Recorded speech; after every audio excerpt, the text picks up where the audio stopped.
4 years ago, we went on the NC500 for Christmas in the motorhome, and Lyndsay cooked Christmas dinner in the van.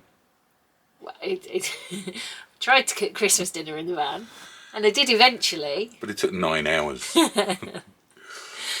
So since then, we've beefed up the electrics in the van, and I've just bought a new Ninja 9-in-1 Foodi Maxi giant all-in-one super whiz-bang oven cooker thing. And today, she's going to cook Christmas dinner in the Ninja in the van. So step one when cooking Christmas dinner is always open the wine.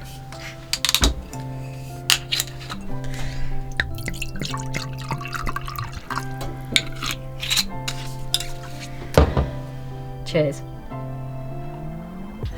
Now I'm quite practiced at cooking in the motorhome for a family of 5, so I'm going to make this as easy as possible. There are no judgments about cheating. Okay, so the first thing we're going to do is we're going to have a 3-bird roast. This is a little one, and we really like this one. We've had it a few times over the years. It's kind of a safe one to have in the freezer in case you have people pop round. But it's 2020, so that's not happening.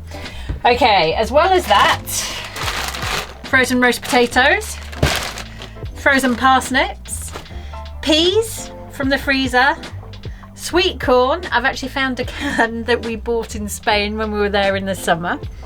And I'm gonna do some carrot and swede mash because I really like that, even if the boys don't. And, oh yeah, of course, Yorkshire puddings. Now I'm a Bradford lass, so we have Yorkshire puddings with every roast, and I know that's quite controversial. We've got a lot of friends who say you can only have Yorkshire puddings with beef. Now I think that they are wrong. Let me know in the comments whether you have Yorkshire puddings with every roast or just with your beef. So I've read the instructions and how I should cook it. So the first couple of hours should be covered with foil in an oven. There we go, covered. What could possibly go wrong? Right, so the 3-bird roast has now been roasting for about 2 hours. So I'm going to change the setting and turn it onto air crisp, which means it will go all lovely and crunchy on the outside. It's starting to smell absolutely delicious. So I flicked it over to air fry, and that's going to crisp up the bacon on the outside of the bird. And then the next couple of jobs to do are chucking in some chopped up onions, some roast potatoes and some parsnips. Before I start chopping onions, more wine. Cheers. Okay, the 3-bird roast has been cooked for 2 hours in an oven and has had 15 minutes of air frying as well. It looks pretty darn lovely. What I'm going to do next is wrap it up and let it rest. Take away the juices because they'll be fabulous in the gravy. But before I do all that, I used to put far too much pressure on myself when it came to cooking. Well, when it came to cooking any meal, but especially when it came to cooking Christmas dinner. I used to think I had to work out my timings.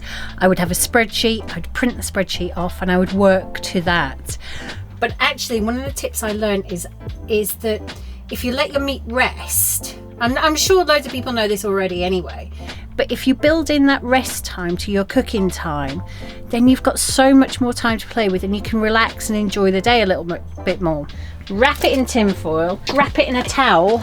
The other thing I'm going to do is actually just pull off all these yummy bits of stock, that's the way I'm going to call it, and turn that into a really good gravy. And that's going to be the biggest of the pans I do today because gravy is key. Obviously, before I move on to the next stage, next in my fancy damn machine, I'm going to throw in my roast potatoes. And yes, this is a cheats. This is a cheats Christmas dinner. You don't have to do everything from scratch. You don't have to be a perfectionist. It took me years to learn that. So, roast potatoes. The parsnips should take about 5 minutes less than the potatoes, but I like them quite crunchy, so I'm going to put them in right now as well. And again, I think we should ask for a sponsorship by Aunt Bessie. Love Aunt Bessie. There's no need to make life more difficult than you need. There we go. Parsnips and potatoes. I'm going to use the air crisp at 200 degrees. I'm going to put it on for 20 minutes and probably just give them a shake or a stir 2 or 3 times in that 20 minutes and just see where we're at.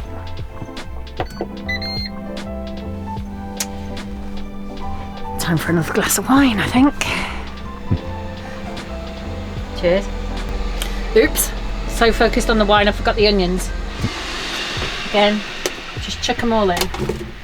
Because the parsnips and potatoes have their own coating in, that should, as I move it around, that should make the onions really delicious.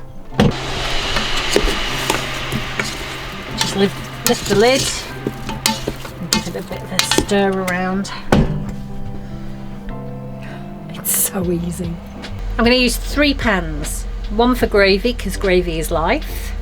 1 for carrot and swede mash, because I love carrot and swede mash. And the 3rd one is for peas and sweet corn. Obviously I've not had too much wine. Sweet corn first, because that's all the liquid I'll add. I'm really not a pea person.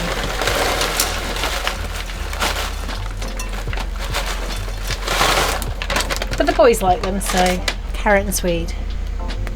Like I said, Steve, we really need to talk to Aunt Bessie about some sort of sponsorship deal.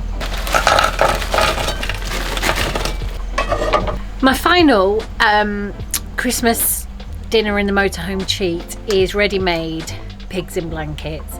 Normally, I like to go to the butcher's and buy the chipolatas and get the bacon and wrap them around and do all that nonsense. But in the motorhome, I haven't got time, I haven't got space, I don't care enough, I've had wine. So I'm going to just chuck them in with the potatoes and parsnips in the air fryer. I added an extra 4 minutes to the cooking time for the potatoes and parsnips and pigs in blankets, and they look pretty spectacular, I've got to admit.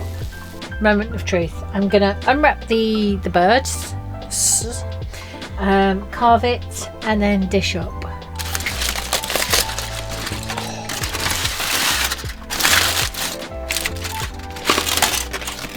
Lovely and warm. Wow, the meat's perfect. It's got a beautiful amount of stuffing in. The concentration on my face. Must make sure everybody gets everything they need.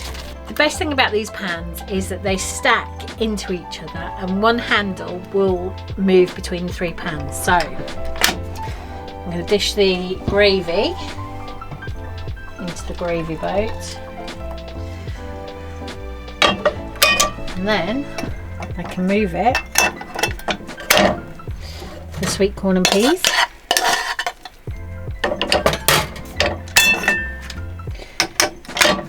And to the swede and mash. Brilliant. It's absolutely brilliant. Merry Christmas, guys. Merry Christmas. Have a great 2021. It's got to be better than 2020. I hope you get to travel. Just when we thought it couldn't get worse. Shh. But the dinner's fantastic. Hey, George. Nice? And have a happy new year. Cheers. Cheers. You've done a great job, love. How is it? You enjoying it? It's really good. And so easy as well. Yes. Eh? Enjoying that? That'll make the final edit, won't it? Yeah, wow, fantastic. The last 10 seconds of that. Fantastic. What a great meal, and all cooked with a fair amount of ease, I guess, in the motorhome. You know? Really? Delicious. So there it is. Happy Christmas, everyone. Cheers. Cheers. Hi. Bye. Are we going to get Enigmatic Eddie on the blog today? Merry Christmas, Ed. Have a great new year. See you in 2021. And now I'm going to put a towel over it. Oh. You need to film this bit.